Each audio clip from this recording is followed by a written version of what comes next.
মানুষ বাঁচতে দেয় না, আবার মরলে আফসোস করে। জীবিত থাকতে প্রশংসা উৎসাহ কেউ দেয় না, মারা যাওয়ার পরে সবাই লাইন ধরে শুধু প্রশংসাই করে। সেজন্য দুনিয়াতে যতদিন বাঁচবেন মাথায় রাখবেন, আপনি ছাড়া আপন আর কেউ নেই দুনিয়াতে।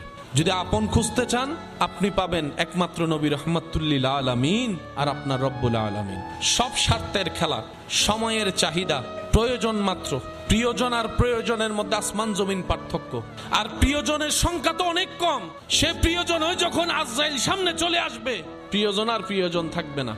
হাসরের যখন সওয়াবের কথা চলে আসবে, প্রিয়জন আর প্রিয়জন থাকবে না। কারণ মানুষ সবাই দিন শেষে নিজেরটাই ভালো বোঝার চেষ্টা করে, অন্যের মুখে হাসি কেড়ে নিয়ে হলো নিজে হাসার চেষ্টা করে। যতদিন বাঁচবেন তাওয়াক্কুলটা রবের উপর রাখবেন, দিলটা উজাড় করে আপনার আবার নবীকে মোহাব্বত করবেন। বেশি বেশি ইস্তেগফার করব, বেশি বেশি দরুদ পড়ব, সাধ্য মোতাবেক সৃষ্টির উপকার করব, নিজে সয়ে যাব, অন্যকে সুখে রাখার চেষ্টা করব।